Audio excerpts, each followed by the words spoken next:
இன்றைக்கி வந்து நம்ம கத்திரிக்காய் வளர்ப்பு வந்து கொஞ்சம் ஷார்ட்டாக பார்த்துடலாமா? இது வந்து வரி கத்திரிக்காய்ன்னு நினைக்கிறேன். இங்கே பாருங்கள், கலர் வந்து செம்மையாக இருக்குது.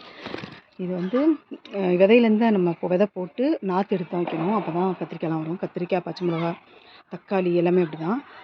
இங்கே பாருங்கள், இந்த நடுவில் மேலே இருக்குதுங்களா, கொஞ்சம் ஒரு 4 அடி, ஒரு 3 அடி வளர்ந்து வந்ததுக்கப்புறம் நம்ம என்ன பண்ணணும், அந்த முனையை வந்து கிள்ளி விட்டுறணும். இந்த சைடு முனை இருக்குதுங்களா, இந்த இடத்த வந்து கிள்ளி விட்டுறணும். நான் நிறைய கிள்ளி விட்டுட்டேன்.